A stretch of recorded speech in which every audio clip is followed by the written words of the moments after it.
Welcome back to Everyday Disciples, where we discuss what it means to follow the way of Jesus everywhere, in everything, every day. And this month, we're going to be talking around what does it mean to share our stories? How do we share the hope that we have in Jesus? My name is Andrew. I'm one of the pastors here at Crossroads, and I'm joined once again by Ruth, who's helping me out as co-host. Hello. Good to have you back, Ruth. Always fun to have you on the conversation. Always fun to be here. And our guest today, his first time on the podcast, is K2 Nelson. Hey. And so K2 is some of you who are Crossroads family, you know him and you've seen him teach. But K2 is someone who has been an incredible encouragement in my life. He has a huge heart for discipleship, but also for sharing his faith, just being ready kind of at every moment. And I am so grateful, not just to know him, but to call him friend. And so happy to have you with us today. And so we're going to ask you the question we ask everybody. What's something fun or some fun fact we should know about you? That was a tough one as I started thinking about so many different lanes, but the thing that came to mind on my way here was I'm an avid cold plunger. And I have been into that for, I don't know, probably 3 years now. And it started out, I would do it at friends' houses or wherever I could find. And then it turned into I want to be able to do it more. So I found a free deep freezer on Craigslist or Facebook Marketplace and filled it up in my backyard. And so I just looked like total white trash, just filling that up. And then we had new neighbors moved in. This happened last summer, and he didn't know me very well, but we encouraged them to come into our backyard, bring your dogs over and play and throw the ball. And I saw him come over, and I was like, "Hey, Tony!" And he just looks over and sees a head sticking out of the deep freezer. He's like, "Oh gosh!"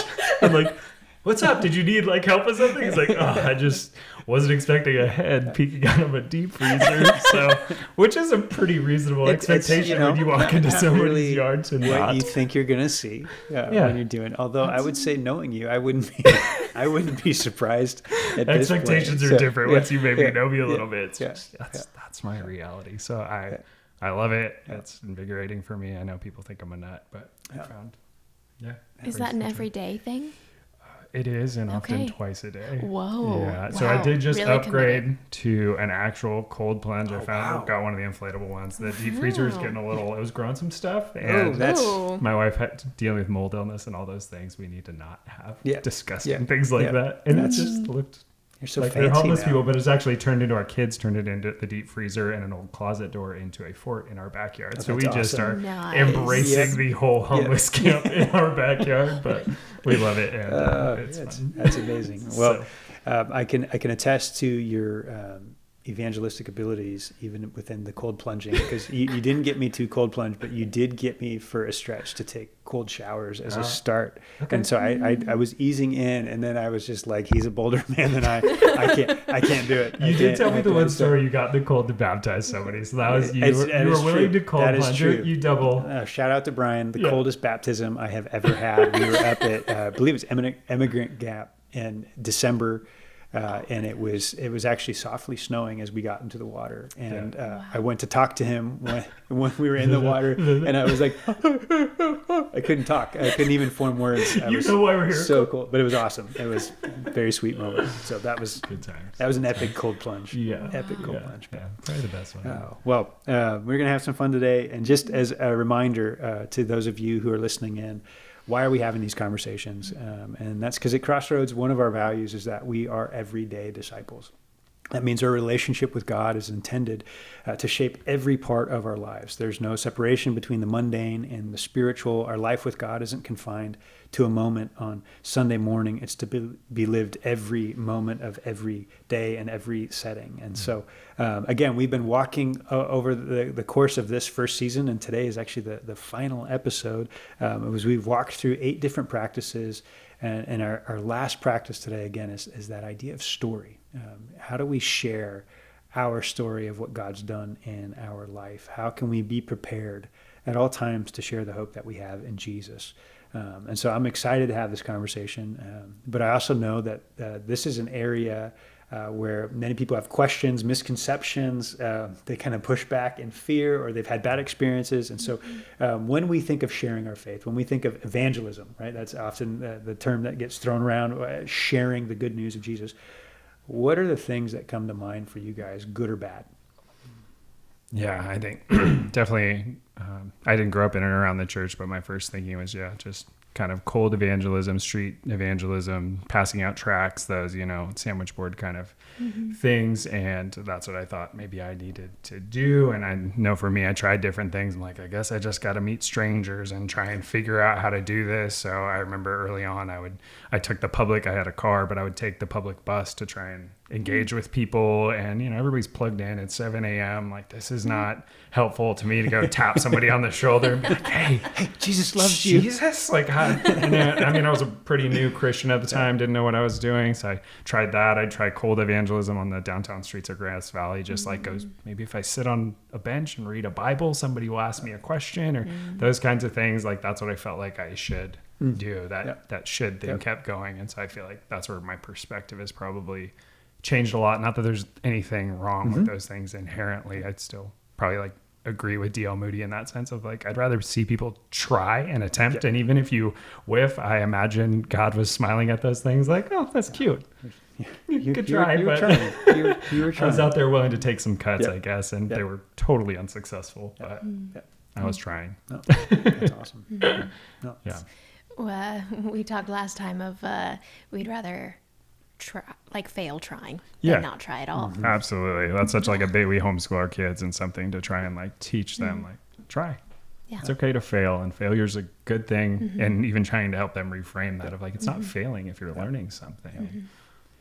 That's even hard for me still as an adult. And I think in this conversation too, there are seeds that can be sown. And I think sometimes the misconception we have is we haven't done evangelism well if we didn't close the deal. Yep.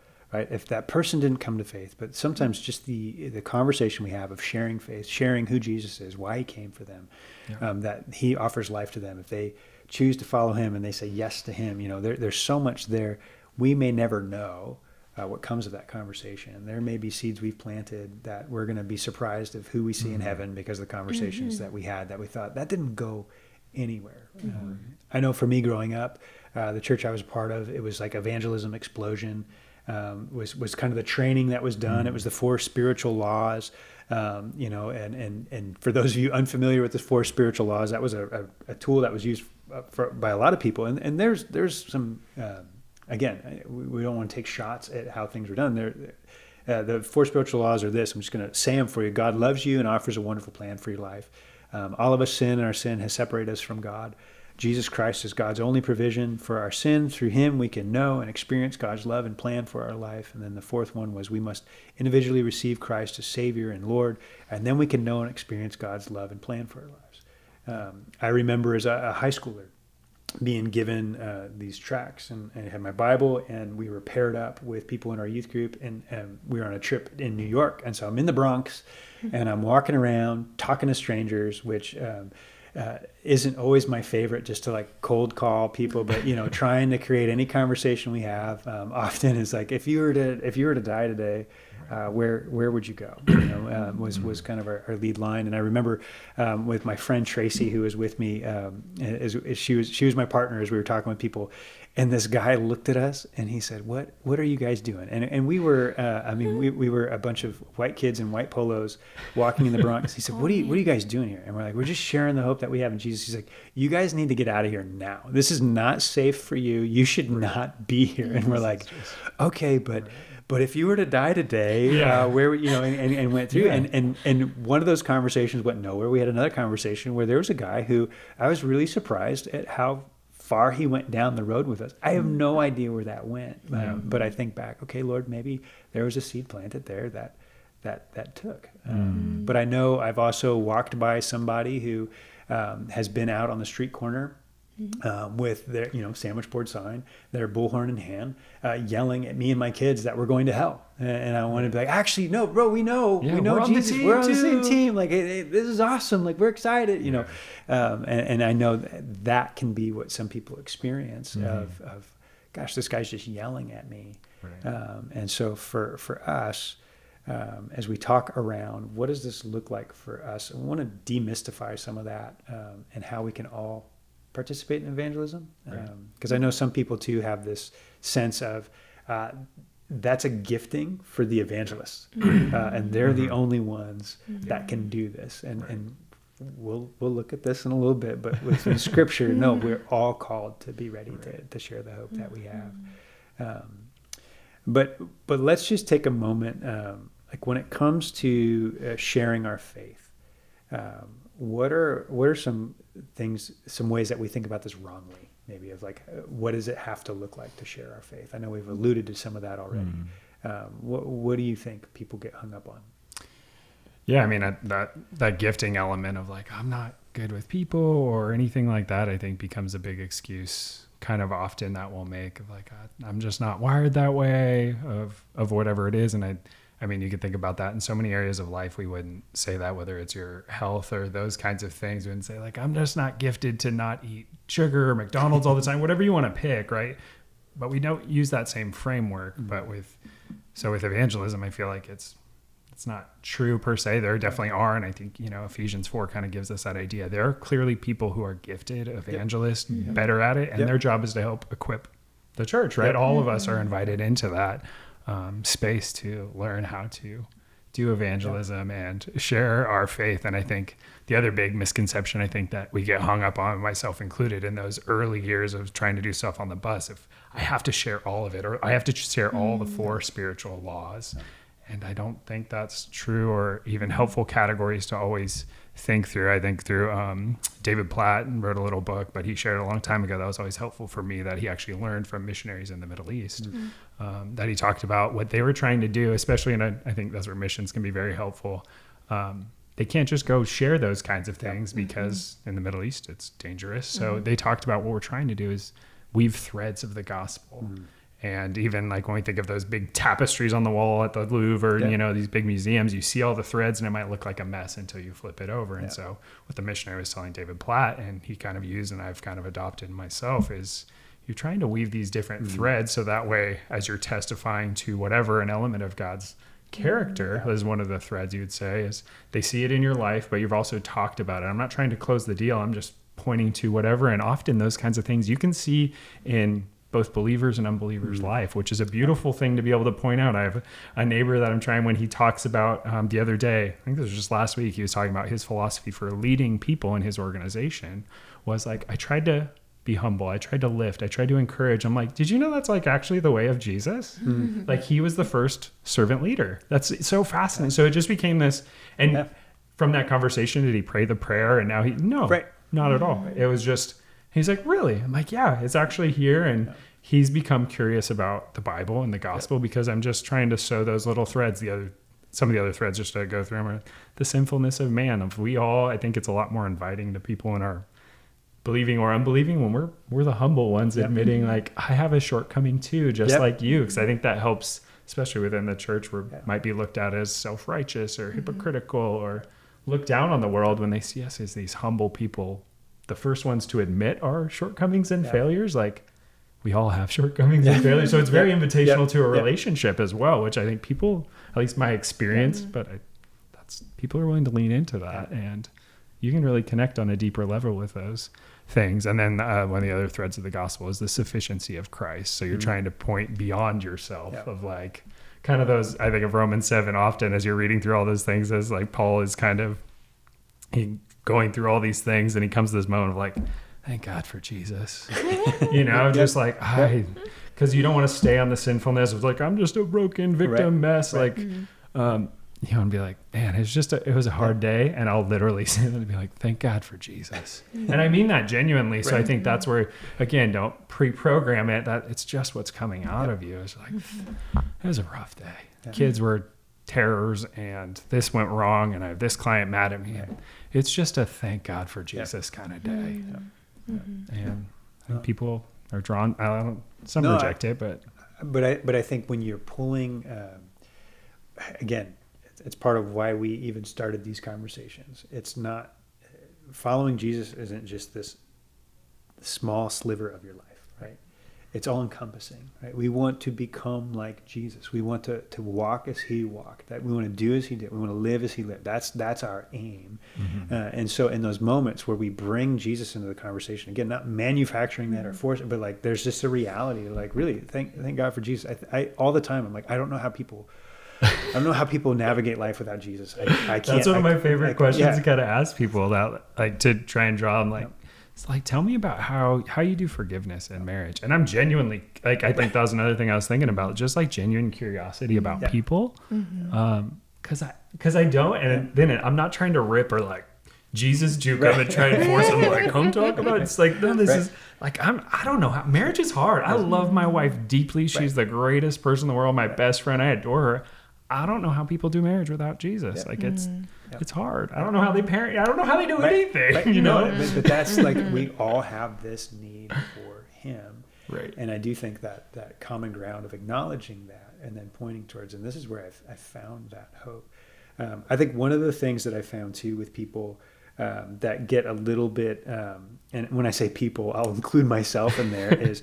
We think, what if they ask a question I don't have the answer to, or what if? Sorry, right? But there is a win-lose mentality that we have, totally. And there's an element of, man, what if this is the only conversation that this person's going, and it's all hinging on if I'm saying the right words. And I understand that pressure. I understand we want to be good stewards of our words, and we want to speak truth, not just like our feelings or like what we hope the Bible says. We want to be actually proclaiming the truth of what it says. But I know that's a hindrance for a lot of people of like, but can I just bring them to a pastor? Like that's my evangelism. I'm going to get them to a pastor and then they can answer the questions. Right. And sometimes I'm like, you know what, if your first step is like, I'm going to invite people in to experience what I'm experiencing in church.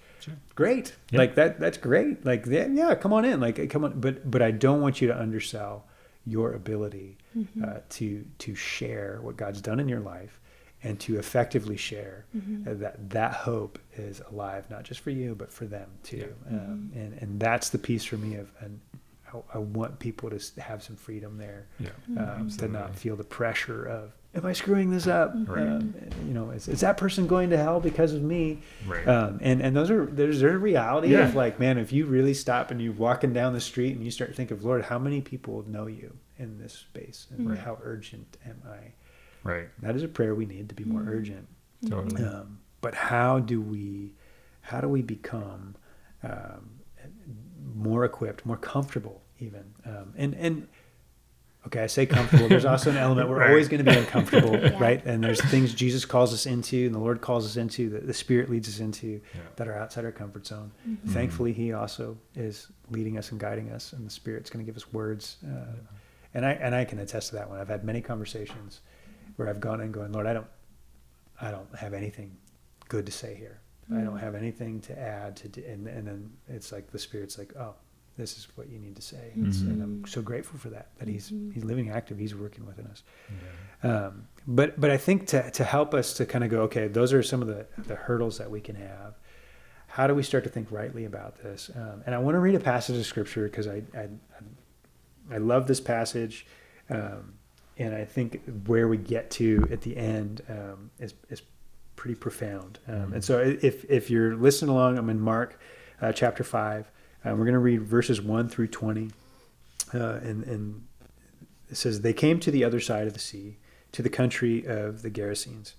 And when Jesus had stepped out of the boat, immediately there met him out of the tombs a man with an unclean spirit. He lived among the tombs, and no one could bind him anymore, not even with a chain. For he had often been bound with shackles and chains, but he wrenched the chains apart, and he broke the shackles in pieces. No one had the strength to subdue him. Night and day among the tombs and on the mountains, he was always crying out and cutting himself with stones. And when he saw Jesus from afar, he ran and fell down before him. And crying out with a loud voice, he said, "What have you to do with me, Jesus, Son of the Most High God? I adjure you by God, do not torment me." For he was saying to him, "Come out of the man, you unclean spirit." And Jesus asked him, "What is your name?" And he replied, "My name is Legion, for we are many." And he begged him earnestly not to send them out of the country. Now a great herd of pigs was feeding there on the hillside. And they begged him, saying, "Send us to the pigs, let us enter them." So he gave them permission. And the unclean spirits came out and entered the pigs, and the herd, numbering about 2,000, rushed down the steep bank into the sea and drowned in the sea. And the herdsmen fled and told it in the city and in the country. And when people came to see what had happened, they came to Jesus and saw the demon-possessed man, the one who had the legion, sitting there, clothed and in his right mind, and they were afraid. And those who had seen it described to them what had happened to the demon-possessed man and to the pigs. And they began to beg Jesus to depart from the region. And as he was getting into the boat, the man who had been possessed with the demons begged him that he might be with him. And he did not permit him, but said to him, "Go home to your friends and tell them how much the Lord has done for you and how he has had mercy on you." And he went away and began to proclaim in the Decapolis how much Jesus had done for him. And everyone marveled. I think we're done. So good. That's it. The end. The end. I mean, it's kind of fascinating to me, just at least the introduction to that made me think of like the stories we tell ourselves versus what I imagine Jesus going to this place. He assumes God is working in a place. And I think often the stories we are telling ourselves, we go either one, we're cynical, kind of like, nobody wants to hear this. Like, we have that kind of grumbling in our soul. I have that grumbling in my soul at times versus kind of assuming as I try to like practice now, like, God, you're working here. Yeah.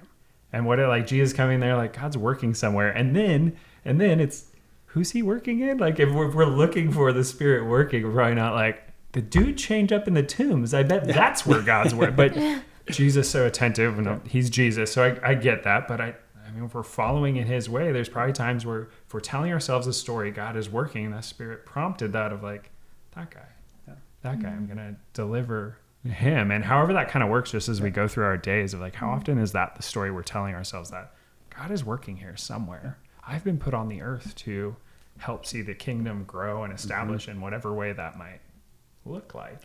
This instance, it's delivering people from a demon. It might be something way smaller than that. I think that's another probably hurdle of like, it has to be this big thing of like, maybe it doesn't. It's buying the person behind you something, or just blessing someone randomly, or I mean, probably because I have kids, like it means the world to my wife if she's at the store and some stranger comes up and like she's got all the kids with her and she's like, "You're doing great." Like that's if that's part of our framework for doing evangelism is blessing people. We just show up. Who knows what that turns into? But it's probably going to more open up a conversation possibly with this mom of like, I'm dying here, and at least for my wife and I, when we try and do those things for people, it's like then our table is open, and it's like, if she falls apart and starts crying, we end up sitting outside chatting, like, why don't you come over next week? Seems like life's hard right now. And it could just be like, thanks, done. Yeah.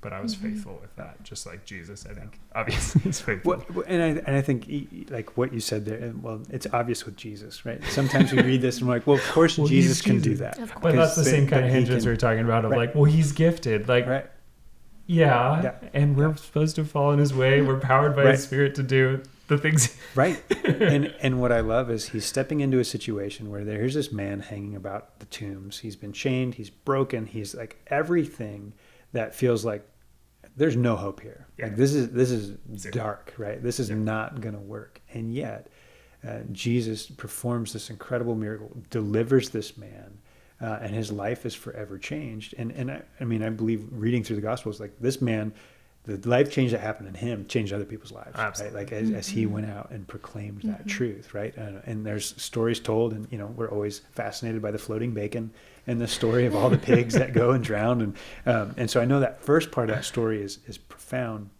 But what I love is Jesus' instruction. The man's like, I want to be with you, Jesus. I want to get in the boat with you. Let's go. I'll go wherever you're going. And Jesus' instruction was, hey, go home to your friends and tell them how much the Lord has done for you and how he has had mercy on you. Like that's his instruction. Like, go tell the story of what I've done. And I think that's, again, such a profound and simple explanation of how we share the gospel. And even as I'm thinking of that good example, I'm reminded of a story you have of a friend of yours. I'm going to let you share it. Just like one more, like the pressure we can put on ourselves, and then we'll kind of get into what does it mean to go home to our friends. But I think it's worth sharing. Yeah, one of my early on, and this guy as well. So much of my evangelism style being this more invite people into our home, all those I learned from him. So he was a godly example that taught me so. So right here, and I don't even know if he'd ever listen to this, but I want to commend like so much of my life has been shaped by him, probably more than he'll ever realize. But he was telling me about he used to be a technician. He'd go fix things in people's houses, and he was working on the router, I believe, or something, and he had just learned like the 4 spiritual laws or evangelism explosion, and he just turns to the gal he's fixing her internet around, like, so you ever told a lie? And the gal's like, totally out of nowhere. And the gal's like, yeah, you're going to hell for that? She's like, excuse me? You're going to hell, you need Jesus right now. Okay, your internet's fixed. And it's just like, so needless is, Oh my gosh. she didn't end up going to church with us. We don't know her story. Lord willing, God, that her story will be like, you should have heard the first time I heard the gospel was, and that wasn't even the gospel, right? It was just something I think of with Caesar Kalinowski, somebody I really appreciate, who ironically has a podcast of a similar title to this, of the gospel is good news. Like, and yes, we have to acknowledge our sin 100%. I don't want to downplay that whatsoever, but just the reality of like, that is, where was the good news in that? Like, just, people need to understand you need a savior, and that's part of the threads of the story, but that might not be super helpful. And I think like what you're alluding to in this story of the reality of, do we all see ourselves as, we're just like the guy with the chains, like I don't have that big of a story. I wasn't delivered by demons and chained in the wood. If I had that story, I would totally share. And it's like, would you? Maybe. Or the reality of, maybe we aren't aware of how much we've really been delivered from. And we don't reflect on that. And just like amazed at that. And I think of Jesus' words as well, of out the overflow of the heart, the mouth speaks. Of like, that's where so much I think evangelism happens, is in our time with the Lord, just being amazed at how good he is. And like, I was like, when you read a passage like that in your daily devotion, that you're just like freshly reminded of like, that's where I was. Where am I? Or I think of that song, like, look where I'm standing now. I think I could share a story with that of, I've been standing with people at church and just like have these moments where the Spirit meets me, and I'm just weeping because I'm like, there's people here with me that didn't know the Lord. And I just like, and then I reflect from there, the Spirit's like, do you remember your own story? Do you remember where you were when I found you? And I'm just like, look, I deserve to be dead. And oh my gosh, like, this is amazing. And not that I don't lose the wonder. I don't want anyone to ever think like I live on a mountaintop and this is, no, I go through dark seasons. I get irritated with my neighbors when they do. Like, I'm a person. Got stuff still being sanctified every day. But you're making yourself available. And I think recognizing those moments of, I even love what you're saying within church, where it's not lost on me that every seat has a story. Right, like everyone who's sitting there is coming, and some are fully following in the way of Jesus. Some are struggling to follow in the way of Jesus. Some are just curious and trying to figure out, what's this thing all about? I can tell that there's this ache in me. I don't know what's going on. And then we have some empty seats, and I'm always like praying for those empty seats of like, Lord, fill them with another story of your goodness and your mercy. And I know that gets into like, oh, you just want to see this play, blah, blah, blah. I'm like, no, I want to see more people come to know Jesus. And I want an urgency about that. And so when we see Jesus do this miraculous moment, and then he instantly takes the man, and now he goes, hey, I want you to now shine the light of who I am on all those that you encounter by doing what? Go and tell them what I've done for you, how much I've done for you, and how I've had mercy on you. Right? Like, and that to me, when I pair that and I really sit with that and I go, oh, Lord, you have done so much for me.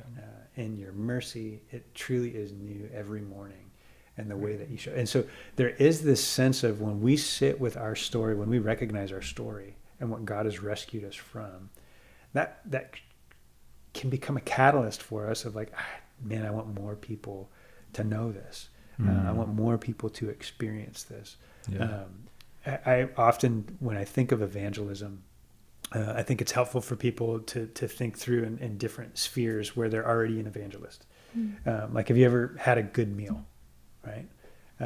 And what's your inclination when you've had a good meal? You got to try this place. It's so good. It's you got to to come. It's so good. Life. You find a good coffee shop, right? Like you find good coffee, and what do you want to do? Like, well, I guess nowadays some people are like, don't tell anyone I want this to be my shop, because I don't want it to become I found the secret swimming hole, and like, don't spoil it. I found my fishing spot. Don't tell anybody. Those sorts of things. So your inner circle, they get to find out. Right, you know? right. Yeah. But there's something within us, right? Just wired. When we experience goodness, we want to share that with people. We want to pull them into it. I always laugh. My wife, Rachel, is like, she is so good at it. When she finds something she loves, it's not long after that everybody else is experiencing that same thing or getting that same thing because she has shared it so well. She's very convincing within that. But when I think of that, and man, we have no problem sharing those things. But when it comes to Jesus, we kind of second guess ourselves.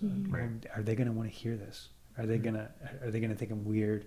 Are they gonna think I'm too overzealous? Are they gonna, am I forcing this conversation? Whereas, the other things were like, hey, you don't even like coffee, but I think you'd like this place. You should come with it. Just come with me. Just come with me. Right. Yeah. But when it comes to Jesus, we're like, Jesus, I hope you figure that person out. Right. And somebody else comes into their life other than me. It's like, no, you're there. Right. Pay attention. And what are those moments? And so, yeah, it is like we put those things in different categories, and I think that's so much where it really starts, like in my mind, in the secret place, and the secret place not being the heretical side, but just like in your relationship with the Lord, and like this overflow, you delight to talk about what you love. And I think especially I'll say research and different things like millennials or whatever, we appreciate like authenticity is a really big value. And I think trying to remember which book it was that talked about, I think it was in Charles Taylor's book, The Secular Age, that talked about we have moved from an age of authority to an age of authenticity. And hence we have certain problems that have come with that of like, I authentically feel that I'm this or that, whatever. And I don't want to go down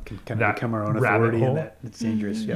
But like why maybe evangelism explosion was helpful is like we are living in an age of truth and authority back then. Now it's this age of authenticity that I think for some people, if it's coming from authentically, just like sharing your favorite coffee shop, if you authentically love Jesus and just talk about, and I think again, not feeling like you have to close the deal, but like whatever it is, I think you bring out that love. And it's, so people don't fight back, I guess, against that as much when it's like, I've had many experiences where people are like, I'm glad that works for you. And that's literally the end, but that's the worst that's happened, I'd say, for the most part. I'm just like, glad some people need religion. I'm like, I do. Versus we think like, but they're gonna think I'm weak or I need help. It's like, but you do. Like that's the like. So.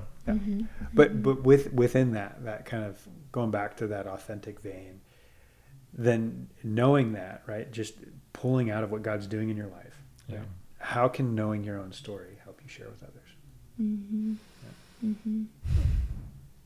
I think that element of just rehearsing your own story, and I mean, I guess on a different side, if we're thinking through knowing your own story is helpful and just being freshly aware, and we've kind of talked about that to be able to share that, but I think as well of knowing someone else's story and knowing the gospel story and being an expert makes it sound like it's a big deal, but just like knowing pieces of the gospel or those threads, you're looking to try and connect where their story might connect. Or you even said earlier of like people coming to church in those kind of seats being empty or whatever. And yes, the Spirit moves in power at the gathering and there's something helpful, but sometimes their story might not connect with whatever you were teaching on or we're teaching on a Sunday, but their story or your neighbor's story. So you get to be that bridge builder and that, to use that classic illustration, I guess, to help them get there. So I think being aware of your own story, but also the gospel story, and those get in line for yourself, but then also to help people. And that's where it can become good news of like, people are feeling stressed out by whatever, and we're like,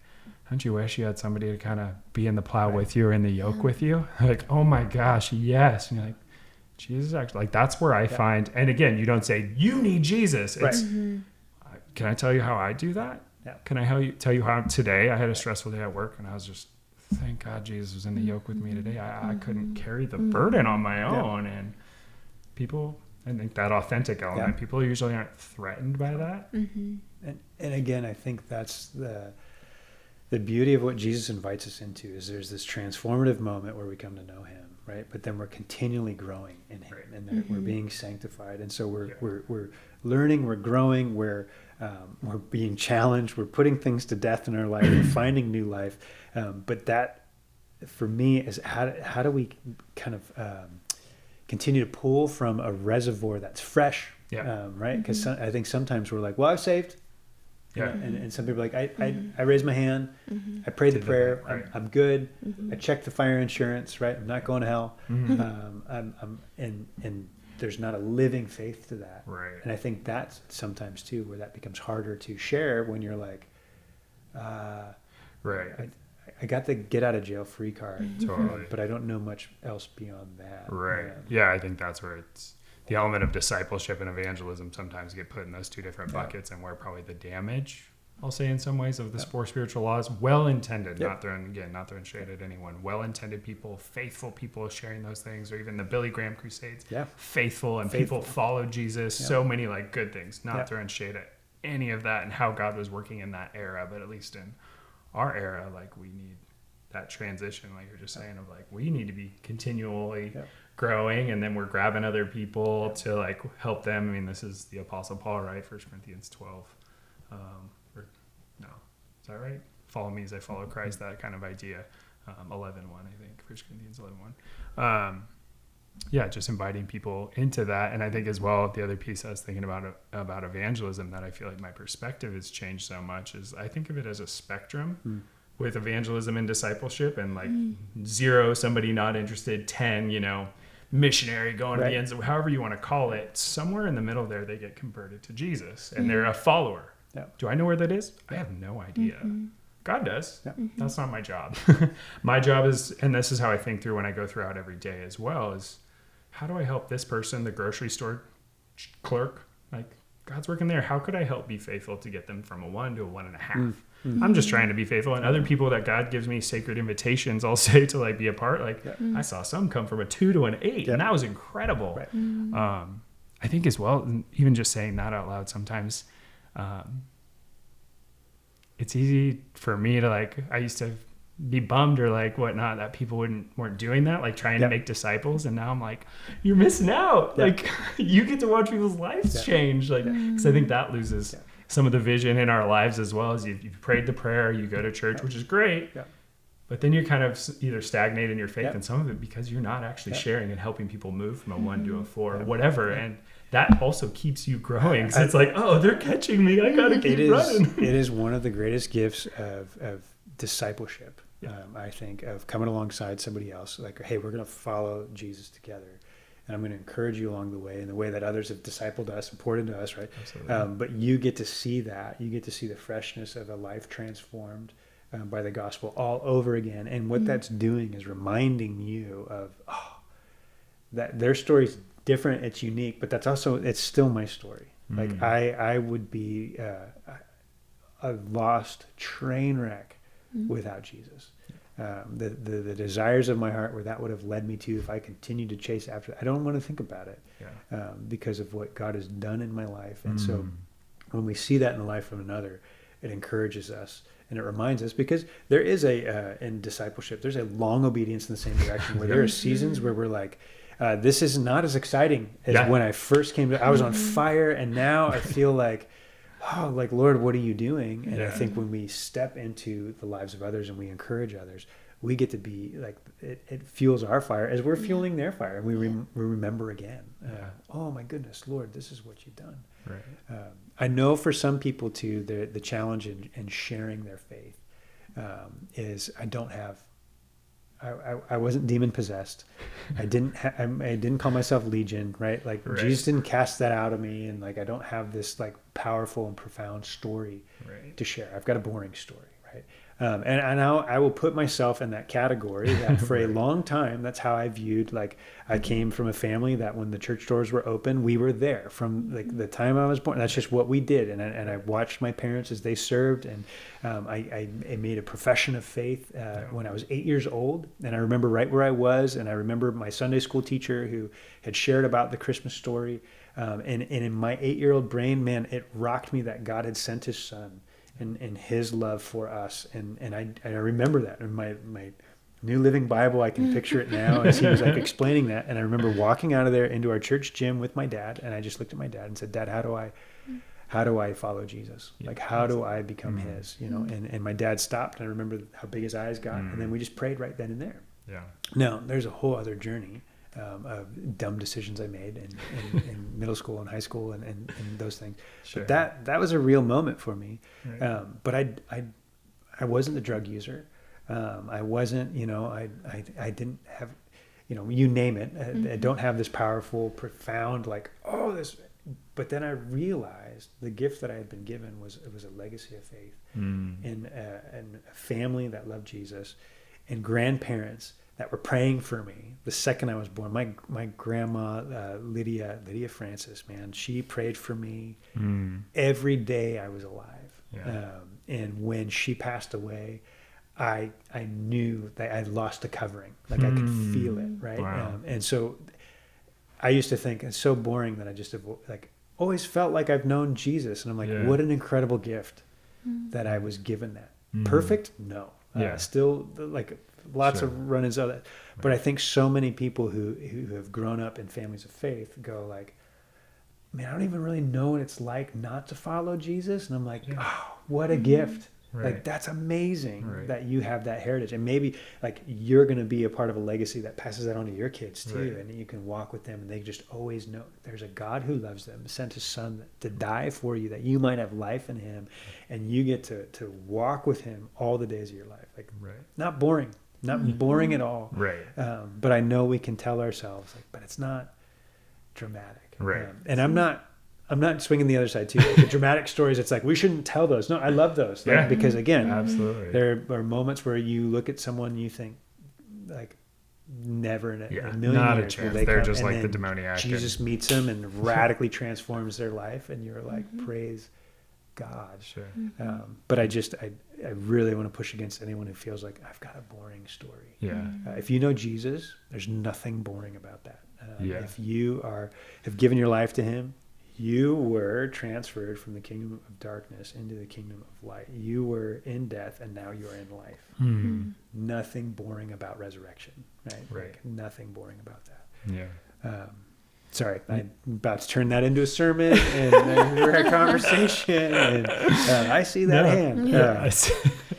So I think that's very true, and like it is easy. Like I have more I'll say drugs to Jesus testimony, and I think it becomes that thing that there's a paradigm almost of like one side there's the boring story, like, so I don't tell my story because of that. And for me, I used to probably lean on my story too much, and I've shared my story countless times of what God did, and I now I try and use it differently. Probably certain people, I think it's appropriate and helpful in that sense, but other times it becomes almost a crutch to like lean on that versus the daily transformation. As well as you were saying that, I still think so much of what story are we telling ourselves? Do we believe we've been invited to like, so God is redeeming and working in the world right now, and he's going to use you to reconcile others to himself, regardless of your story. You're an ambassador. Yeah, exactly. And you get to, and so often especially if you've grown up and around the church, you're like, I know. But it's like, man, when we pause and we are living out that story of like,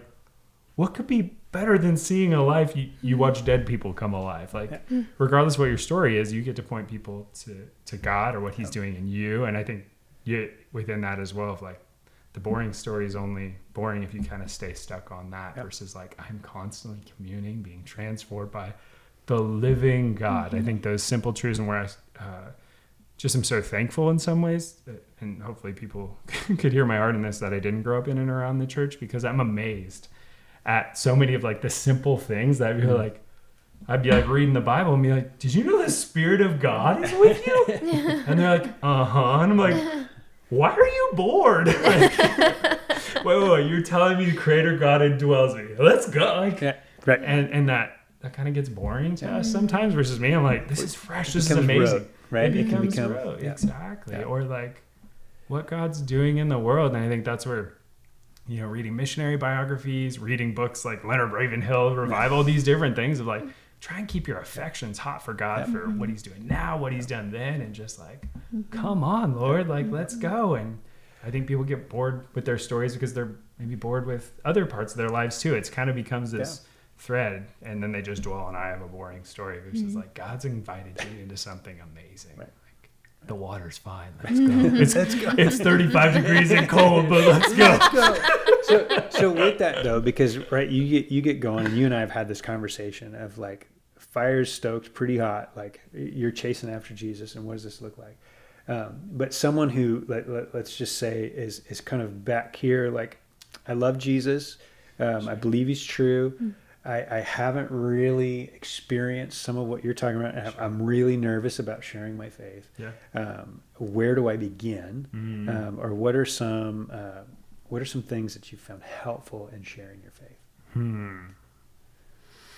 I mean, it's ironic, maybe in some ways, the way I'm wired. If I'm like, if you're listening to this, like, come find me. Like, let's just walk through this together and get together, because I think that's where discipleship, and you can't do this with so many people. You can only do it, Jesus modeled the 12 and the 3 kind of within that of like to talk through, because everyone's reasons or, roadblocks they're hitting can be so unique. To like help walk them through, like, why don't you just come join me in my life and how I walk through these different things, what it looks like to live out the gospel in everyday life. So I think for my wife and I, so much of a big part, as is like having people in our home and then going out in our neighborhood with our home, not sharing the gospel, just being friendly and blessing our neighbors. We sit on the front porch and people walk by and are like, marshmallows, come up and campfire. Just come sit. We've done backyard fire pits, and some of my favorite things are those of like neighbors that we live in, like Wildwood and small little street. Like people are like, where do you live? Like, I live there. How long have you lived here? 20 years. They've never met. I'm like, that baffles me. But also I think in my mind, probably this is maybe because sermon prep, I'm thinking so much through stories right now, but the stories we're telling ourselves, whether it's God can't use me. And I think that's where maybe some of the barriers that they need help or somebody to like coach or disciple them through that of like, what are those barriers for you? What's the story you're telling yourselves? Like, my neighbor's scary. They might get mad at me. They might, whatever it is. And we all have those different family of origin, whatever it is that kind of becomes those things. But those are the things we often get stuck on. The world's fearful. So I know this to be true of you. Like when you say like, hey, come talk to me, I'd be happy to talk to you. You mean that. If people are listening to this and they're like, well, I'm not going to be able to get to him or talk to him or don't know how to do that. Grab a mentor or something or ask somebody. But I think plenty of wise people in our church. That's so important of find someone who's doing this or living that out. And I think there's always a fear of asking like, hey, can I just talk to you about this? But I think that's the beauty of the kingdom of like, we have men and women, brothers and sisters around us that have gone ahead of us in certain areas. And we go, man, I want more of that. Just ask, hey, can I just talk to you about this? I want to grow in this. If someone is like sharing their faith all over the place, I mean, I'm just going to go ahead and give a shout out to Steve Giganti. If you're ever like, hey, can you talk to me about sharing my faith? He's going to stop right there and he's going to walk you through and tell you this is what I do, right? On the daily, this is what I do. And so I think it's so important to find someone who's ahead of you and that can encourage that, because I do think that community and even that accountability. Like, are we doing this? Are we sharing this? I mean, you and I have these conversations. Are we living this out? Like, are we doing this on the regular? We're doing the Jesus stuff. Are we really about it? Are we talking a good game? I think that's so important. I think mentors in that as well as, I mean, you can't, like, there are realities of like constraints for mentors, but like there are good resources out there. There's lots of, I think of the different books, like Gospel Fluency is a really helpful one. The stuff that Jeff Vanderstelt and Saturate the World puts out, a lot of like great content. But again, like you were just alluding to, don't do that stuff alone. If you're curious, be like, hey, I'm fumbling through this. Like, do you want to try and figure this out together? Like, would you be willing, or can we fumble? And there's people working. And again, if we go back to, we think this God is working in the world, so there's probably people around to try and like connect with on that. There's good podcasts like Caesar Kalinowski's, I think it's called Everyday Disciple as well, ironically, but just kind of living this off. Yes, definitely. He's a hack. No. He's got good stuff, and there's lots of people. But I think having those tools, having some people in our lives, I also think one of the things I've seen that's helpful is again showing up where you can, and really paying attention to the Spirit's promptings. we haven't talked much about this, but one of the simple things that I found is really helpful is a guy named Jimmy Scroggins. He talks around the 3 circles, and really it's some of what you had already talked around. Like we begin with, you can begin with God's design, but oftentimes the conversation starts with brokenness of where someone in your life is just feeling overwhelmed, and we've all been there, right? Like, man, I can't imagine how hard that is, that you're walking through that, and things I've walked through, and in those moments, where do we go to? Well, the only hope I had was Jesus, right? And that's what helped me get through. That might be the end of the conversation, the start. That it might go further, but I think being aware in those moments and beginning to obey the promptings of the Spirit, even when they feel risky. And I will readily admit, this is an area that I feel like I'm continually growing in conversations with people where I'm just, okay, Lord, I really sense that's what you're telling me to do, and so I'm going to do it. I'm going to say this, and I'm going to lean in here. And sometimes it's like, oh man, it unlocks this conversation. Other times, the person's like, nope, like, okay, well, good talking to you. But I think what we need to begin with again is knowing our story, but being obedient to the Spirit of God. And our fear can often be too loud in our lives, and we push away. And then we start to not hear the promptings anymore because we've just dulled our ability to hear the Spirit. Yeah, absolutely. But really quick, because I just think it's helpful, that brokenness, the 3-circle model, and I'm not going to give the fullness of this, but really it begins with that brokenness. And you talk around, man, how we are flawed in this. And there's even simple drawings that you can do with this. You draw out and kind of the brokenness, and I think maybe you can kind of see this simple way of doing it. But what I like about this model is it really starts with where we're all broken, where we're all where we have found hope, right? And that's in the good news of Jesus. And what has he done? Well, he's come down. He's lived a life that we could never live on our own. And he's atoned for the sins that we've committed. And what do our sins demand? Death, right? You can go that far. You can just go, man, in my brokenness, I have found the only thing that has been helpful is Jesus. And what does Jesus do? Well, he brings us back to what God's design always was from the very beginning, that we'd be in relationship with him, right? That's that starting point. But because of our choices, we experience the brokenness. And a lot of us just stay in the cycle of brokenness. What I appreciate about that is, again, if you know your story, you're not bragging about the good parts of your story. You're like, this is where I was at my end, and Jesus met me, and he can meet you there too. And that invites people into a conversation, right? Like if they want to take that and keep going, great. Now they know that you're a person that's willing to talk with them around the brokenness and where they find hope. And I think even freshly, like again, that spectrum idea becomes so helpful to me. Like even within that is like, yes, know your story of like God's salvation, but currently where he's saving you, if you will. Sanctifying is probably the better word or more theological term, right? That you're aware of. Because then when people ask how you're doing, you're like, it was a tough day. Like God exposed a lot of selfishness through my kids this week, and I did not respond to that well. And again, like I thank God for Jesus moment, or however you want to kind of frame that, but you're freshly being transformed. You bring that to those conversations as well. That ability to apologize or seek forgiveness from people is shocking. It's not forgiveness isn't something that we do, or apology, like recognizing our own brokenness. So if we treat somebody, whether in church or out of church, and we're, hey, that I should never have spoken that way, and I am so sorry. That actually can be a gospel inroad. And because what we're saying is there is a better way, and the way I chose to live was not it, and so I'm sorry for what I did. Absolutely. That might not go anywhere. But it might go, that's weird, no one ever apologizes. Ever. Why are you doing that? Well, because I know what I've been forgiven, and it's changed my life, right? Suddenly everything's flipping. Totally. And I mean, even there's those kinds of things that absolutely yes and amen. And then down, when I was even thinking, it was like the small things, the number of our neighbors that like tell me like, your kids remember our names.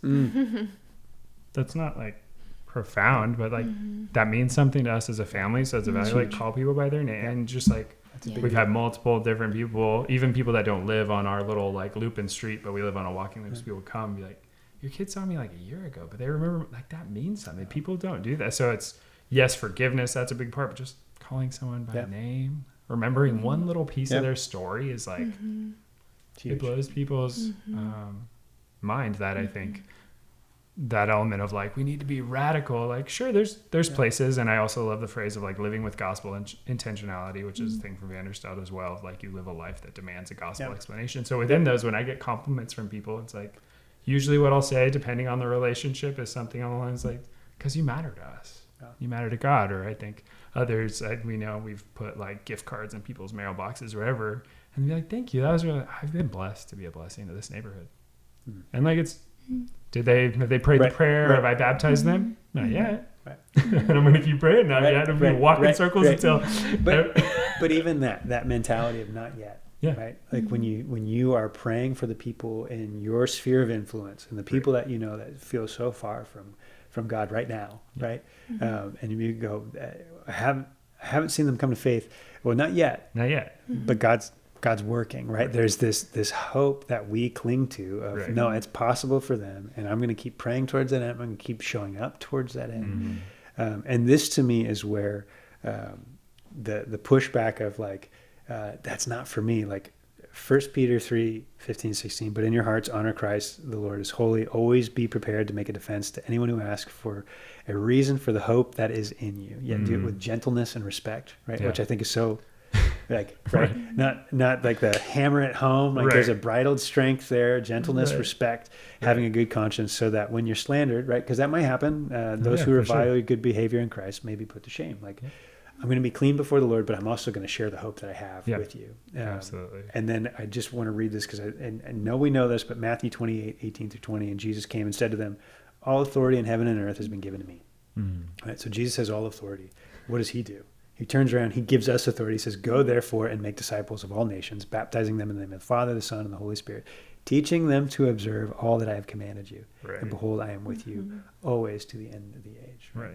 The Great Commission, as we call it, but we really like when others are commissioned. And we forget that we've all been commissioned. Right? Like, we all have a part to play. And I will tell you, as a pastor, right? And I love when people say, hey, I really want you to meet my friend because I want them to know about Jesus, and you know, maybe you can answer their questions, sort of thing. But what I also love is knowing that that person, you have way more influence in their life, and your story is going to profoundly impact them, and the way in which you model Jesus is going to transform them. And so I think sometimes we abdicate the responsibility we have, or we don't even see it. And what I would say is, open your eyes to what God has given you. We talked around this last month, and stewardship. He has given you a stewardship responsibility with the people in your life to point them to the hope that you have. Doesn't mean you have to close the deal. It doesn't mean that you have to get every hand raised. We can't anyway. We can't, right? He's going to do that work. But you are going to be a living billboard to the goodness of the gospel as best you can. And when you fail, which we all will, right? We confess that to the Lord. We confess that to those that we've offended. And we then again point to the grace and mercy and hope that we found in Jesus. And that's the opportunity that we have. So, man, we could talk for a long time. And so I'm going to give some practical tools for us to begin with. We're going to put some links in the show notes as well to some of the books that were mentioned, just so that you can find those and you can kind of chase down some different resources that will help equip you and give you some confidence in this. But the first thing that I'd encourage you to do is to write out your story. And just to remember what God has done in your life. And maybe a part two of that is to write out what's God doing in your life right now. What's he doing? I think you encouraged me in that as we were talking of just what's God doing in your life right now. So that's fresh. And we'll give you some prompts in the show notes of how you can do that. But I think it's really important to think through that, to remember that. To rehearse that, and not so that you can kind of have this script that you're running off of, but it's a good remembrance for us of what God has done in our life. Kind of like on that second thing of like remembering that God's working currently in your life, and like that can be a good reflection of just like part of your devotion in the sense of like, I don't know if God's working at all. Like, like the Spirit can meet you there, and trying to navigate that space of like, I can't think the last time I was convicted by sin or was reading the scripture and just like, oh man, Lord. Yeah. Like even church, I think it was yesterday morning, to experience over the weekend, I was praying through some stuff, and then it just came to me. I was reading in Matthew's gospel of like Jesus saying like, the harvest is great, the laborers are few. Pray to the Lord of the harvest that he raise up workers. Yeah. And it's like, for me, it was just, oh my gosh, Lord, like I don't pray for workers. Like the problem is not the harvest is great, Right. and Right. we're asking God Yeah. to like save people totally, Yeah. but there at least the Yeah. problem is a worker problem, and Yep. it's a prayer problem. Yeah. And like, are we Right. praying towards that end? Like, if we're not seeing the harvest we want in our community, in our neighborhood, in our life, or whatever it is, like, are we praying for workers? People to come Yep. join us in Yep. the good work that God's promised to do. And part of what I think we're hoping in this conversation is that people recognize we're not waiting for all the workers to come in. Like we've got a lot of workers here to work that harvest. And question yourself, am I on the workers team? Am I doing that? But I do think that conversation of if there's not anything that I sense the Lord's working on me right now, and I feel like my stories are years ago, right? Very past. I think right. that's that bread might be a little stale at this point. Lord, would you help me? Like I need a freshness from you. And, maybe I've grown cold to you. And I need to reignite that. And that could be part of your problem. Like, why am I not sharing? Like, I'm not bringing anything fresh from the altar, so to speak. And maybe that's part of it. No, I think that's huge. Writing out your story, great. First thing, writing out what God's doing in your life right now, right? And paying attention to, is he doing anything in your life right now? Or have you kind of... Right, and if not, why not? If not, why not? And then what I'd encourage you to do with this is to share your story with someone you know or someone you don't know.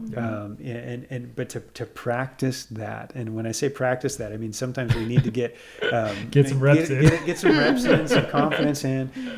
But I know we just to share a little bit. We did this as a staff team here. We went through this and. A lot of these practices we've gone through ahead of time, and we've done that as a team. And this was this probably was my favorite one because I got to read everyone's story. Everyone was sharing their story with me. People that I've known and loved for many years, and yet I'm seeing a different side of what God's done in their life, the things that they struggled in, and that He helped them overcome. Right. And just it was. I'm becoming more of a crier. I'm not always a weeper. I don't register my emotions well, but man, I'm like reading, and people would send it to me, and I'm like, whew, okay, good. But it was just so encouraging. And so I think sometimes we get nervous about sharing our story, but you don't understand what's happening on the other side of that transaction, where you are stoking that fire into a flame for somebody and reminding them. And so others need your story often, or what God's currently doing in you. It's just like the number of times I've had people at our house and they're just like, God is stirring this. I'm like, oh, I needed it. Or I hung out with you. I'm like, I needed that. No, and that's the beauty of community. And then I think the last thing I'd encourage is to pray. And as cliche as that sounds, but Lord, would you give me opportunity with the people who are in my life to share the hope that I have in you? And would you give me the awareness, right, when the opportunity is there to step into that, the courage to step into that. And I will just say it's a dangerous prayer to pray. He answers that one really faithfully. And sometimes you're like, that's not who, or that's not how, or that's not, but I think there's such an opportunity for us to go, okay, Lord, no, I mean this prayer, and where you lead, I will follow. And I'm going to trust that you'll give me the courage and you'll give me the ability to lean into that, and see what happens. Because the harvest is plentiful. There's so many people within our community where we live. It's just a wonderful community, but there's so many that don't know Jesus, and no one's even talked to them about it. And man, I would love to see just a movement of God in our area, because we all go, no, we're not waiting for someone. God, you've given us the ability to do this here and now. Right. Often we think we're on the defense. Like, no, we get to go out and God is promised to be working. It's not up to us to manifest or fabricate anything. Like he's working. I was thinking along those things, like kind of you alluded to, almost like there's a level of organic of just like following the Spirit, and then there's a level of intentionality of like trying to put yourself in the path where God might be working. And the intentionality, I was thinking of another thing from another book. I think the book might just be called Bless, but it's an acronym. Like B is for bless, L is for listen, E is for eat. I think S is for story, and maybe they even one of them's like celebrate or something. I forget the S word they use, but just like that's a way to be intentional, and probably guessing maybe for most people one of the first two, or maybe I'll say the first one at least. Just like think of ways to bless people. That's a way to intentionally put yourself on that path of just like simple things, like whatever your favorite coffee shop is that you want to talk to, go, whatever you can afford, go get $5-10 gift cards and just pop in people's mailbox. You can do anonymous. You can do those kinds of things. It's super fun. That's for me. I've invited my kids, like, we're on a secret agent mission, kind of thing. And we do that during secret agents for the Lord. Yeah. But it makes it fun. And then I'm hoping it's forming in them of like following Jesus is so fun. Yeah. Because it is. It is. And those for me, and like, I'm trying to intentionally model that for them. Cause I think the other scripture that's coming to mind right now is Psalm 16 of like, the piece of the lines have fallen for me in pleasant places. And sometimes we think, especially in this context of evangelism, it's kind of like, oh, I got stuck with Jesus and now I got to talk to people. This is really bad. And it's like, well, that's not what the scripture says. Right. The lines have fallen for me in pleasant places. Yeah. And what if you go into your neighborhood with the assumption that God's working? I just have to find, and I get to be, I don't know, maybe it's a male, I don't know, maybe Ruth, is it a male thing? Like to be, I have daughters, and they're like, they love the secret agent thing. Like, turn it, like, let's get there. You're on a mission from God. That's just what it comes down to. Your overlap of evangelism and discipleship. You're taking your kids with you, which is even the best part. Right. Totally. Right. And it gets to model that. Like, we didn't get stuck with Jesus. Right. We won. Right. We got Jesus. We have the greatest thing imaginable. Right. The Great Commission. Like, do we actually think, like, we got the best mission in the world. God's transforming people and situations and all these things, and we get to participate. Right. Yeah. Are you kidding? Yeah. Like, when you pause and think about that, that's amazing. It is amazing. It's amazing what we lose our awe, I guess. But that is the invitation, right? Of what God has done in us and what He's transformed in us. Now we get to turn around and be ambassadors, that proclaiming this truth to all that we can. And so, man, this is so much fun. Yeah, we're gonna land the plane. Your favorite thing to do, right? You said it. I know. I love to land and take off one more time. But we are gonna land this one. Touch and go. On our show notes, we'll have some of these practices for you, some ways to encourage you to step into this. But my goodness, thank you for joining us, K2. Super fun. Always a pleasure to have you a part of this conversation. Really have enjoyed this first season. Thanks for those of you who traveled along with us.